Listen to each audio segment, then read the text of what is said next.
Mu nkambi eno E Bunambutye we wabudamiziddwa abantu abazze basimattuka okuyigulukuka kw'ettaka okuzze kubawo mu kitundu kino nga kiva ku nkuba efudde mu bitundu bino.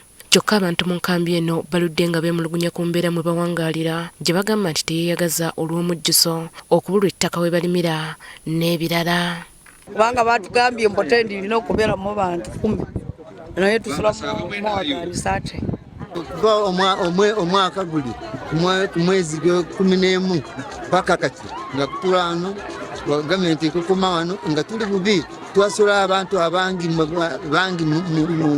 mu tenti nga tuli squeeze tetulina mmere endala era ne bogenda mu osangamu buwunga n'ebijanjaalo. Waliyo ekitongole kyadda wano nekisupportingako omuceere naye kati ekitongole enamba zeeyongedde naye omuceere gusigadde nga bwekoze eki bwe gwali. Kyokka kitegeerekese nti bano baakugira nga bagumiikiriza embeera eno oluvannyuma lwa gavumenti okuggya enta mu kufuna ettaka lyebadde eyagala okugula okubasengulirako. Olunaku lw'eggulo Minisita Omubeezi ow'ebigwate biraze Lilian Aber yakyaddeko mu nkambi eno n'ategeeza nga gavumenti bw'ekizudde nti ettaka lye babadde baagala okugula bwe liriko enkaayana.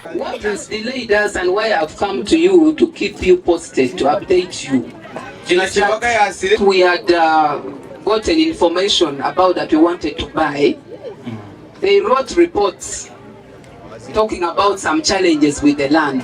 So we stopped the process. Now we are looking for another new land that qualifies because you can't buy land which has issues to give to you.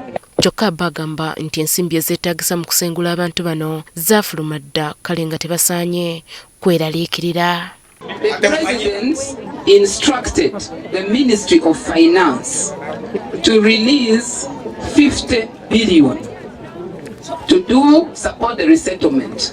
10 billion is meant to be deposited on land. 40 billion is meant to be sent, the 10 million per the household. Abakulembeze mu kitundu kino baagala gavumenti eyanguyirizeeko ku nteekateeka eno abantu basobole okufuna ku buweerero. Tukubiriza gavumenti eyanguyeeko puroguramu ebabasasule ssente babalage ettaka lyabwe we liri tujje wano congestion abalala nabo bajje.